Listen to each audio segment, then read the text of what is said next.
In this video, we'll be discussing about the term entropy.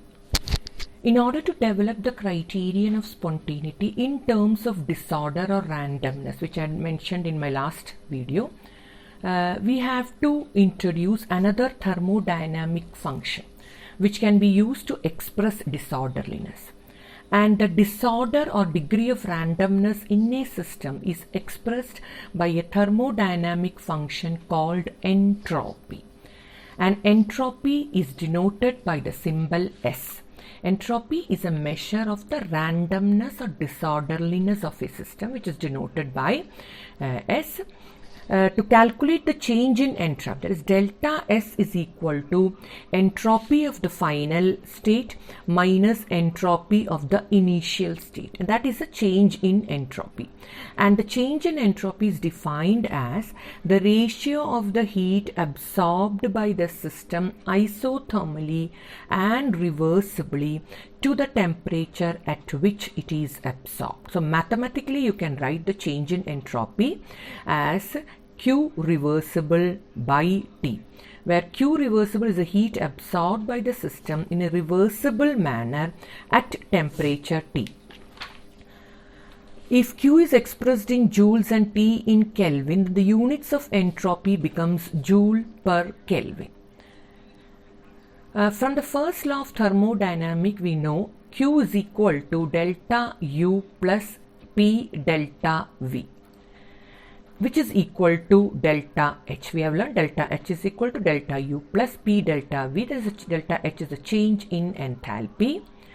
Delta S is equal to the Q reversible can be written as delta H by T. And here there are different entropy of phase transitions. So next we are going to discuss about the entropy of phase transition. So the physical meaning of entropy lies in the ability to provide a measure for degree of disorderliness or randomness of a system. The greater the randomness in the system, higher will be the entropy.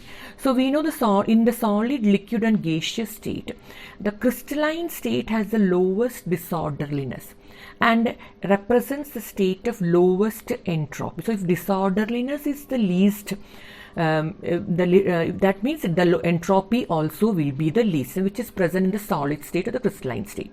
And the maximum disorderliness always will be there in the gaseous state. So that state will have the highest entropy. The liquid state has an entropy intermediate between the two. So in any physical or chemical processes in which the system passes from less random state to a more random state, the value of entropy change will always be positive. So here the first thing that we are going to learn is entropy of different phase transitions.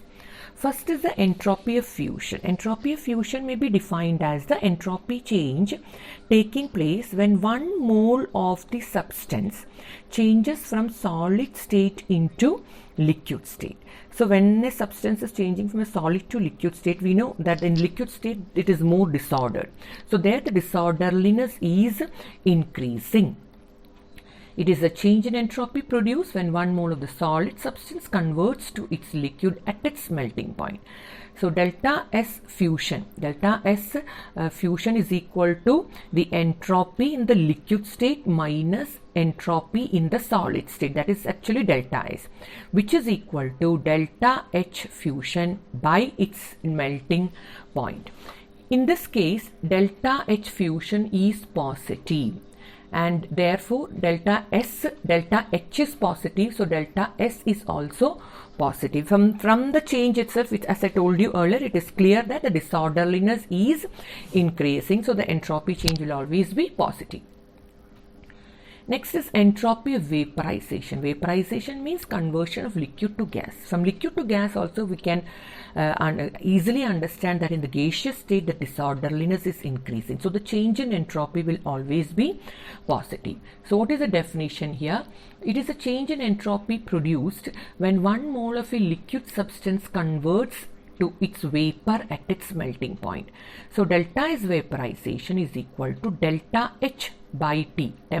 T is the boiling point temperature. Similarly, entropy of sublimation. It is a change in entropy produced when 1 mole of the solid substance converts to its vapor at the sublimation temperature below its melting point. So here delta S would be equal to delta H sublimation at its temperature.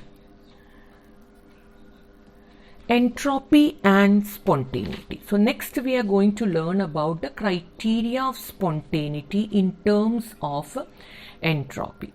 We can calculate the change in entropy of a reversible process by this one, is delta S system is equal to the change in enthalpy divided by the temperature.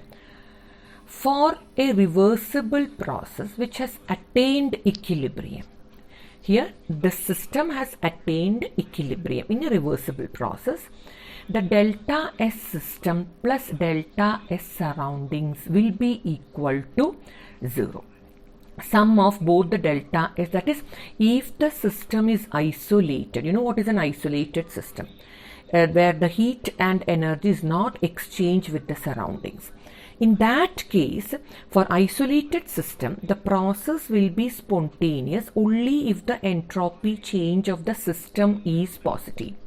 Because it is not exchanging heat to the surroundings, it is taking place inside. That type of system is called an isolated system. So for isolated system, the criteria of spontaneity would be delta S system always should be greater than 0. Then in that case, the reaction would be spontaneous. But for non-spontaneous, for non-isolated system, what is the criteria of spontaneity? There, the system is open to the surroundings. Whatever heat is liberated from the system, it goes to the surroundings. So in that case, the delta S system plus delta S surroundings should be greater than 0. Only then the reaction will be spontaneous. So for non-isolated system, the reaction would be spontaneous only if delta S system plus delta S surroundings is greater than 0. That is what is written here for a spontaneous process. Delta S total. What is the meaning of delta S total? System plus surroundings, both should be greater than 0. That is delta S system plus delta S surroundings is always positive for an irreversible process.